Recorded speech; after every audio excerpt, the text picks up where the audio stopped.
ये फिर आ गया.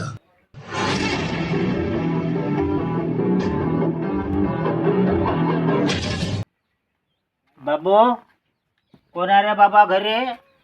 आवाजी आलो आलो. अरे घरी कोण कोण आहे बाबू? घरी नाही का कोणी? कोणीच तर नाही बा, मी सा एकटा हो काय? आलो का गुडगो डोकं खाली आता बसा इथं.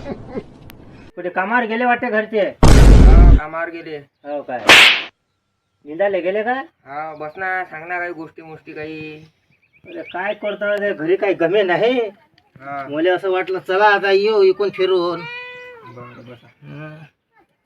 काय कोण्या वर्गात असतं तू? हे आता 12वी रे हा, बा. बरं आहे बरं आहे बरं आहे. काय राजा आजकालचे पोट्टे त्या मोबाईल मध्येच गुंग राहतात.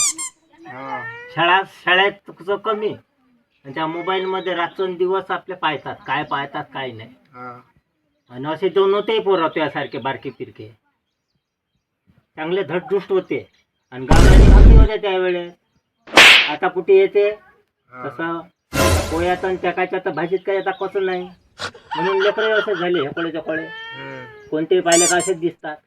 आमच्या वेळेस कसे तंदुरुस्त होते. अरे बाबू तुला गोष्ट सांगतो, समार जर आणला का नाही गावरानी तर 3-3 घर आले वाच जाय. 3-3 घर वाचून जाय असा गावरान समोर होता ना. आता आपण समार आणला का नाही वाचत नाही यात. आणि भाजी ते टाकलं तर काही समजत नाही काय खामून राहिलो काही नाही तर. हो.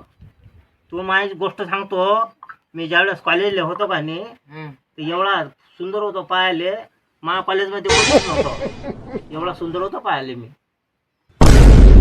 इकून तिकून माया भोवताले पुरे फिरत जात. हो एवढा सुंदर होता. एक वेळेस असं झालं, एका मुलीचं झालं मला सांगा भांडण. तिचे वरती केस लंबे. हो आणि मी तिचे केस तोंडात घेतले होते एक खेप. आणि ते अजूनही माझ्या दातातून निघतात भाऊ कधी कधी. हेच नाही गोष्ट, हे जितेंद्र धर्मेंद्र हा गोविंदा काहीच नाही मा पुढे. एवढा मी सुंदर होतो. हो रेखा श्रीदेवी जयाप्रदा ह्या तर माया माहिती होती फिरत जात. त्याच्यातल्या एका हिरोनं मला प्रपोजही केलता. मला म्हणे तुम्ही आमच्या सोबत या म्हणे मुंबईले. त्यावेळेस बरं हो आता तर माझे दातही गेले गालही बसले सगळं सगळं सगळे इंजनच बंद झाले सगळे आपले आता. बरोबर आहे. मी म्हणू मला शेतीचा व्यापार एवढा मोठा आहे, शेतीचा मला व्यापार सोडून येऊ का तेव्हा माग. मी म्हटलं जाऊ दे मी नाही येत. बाबा अरे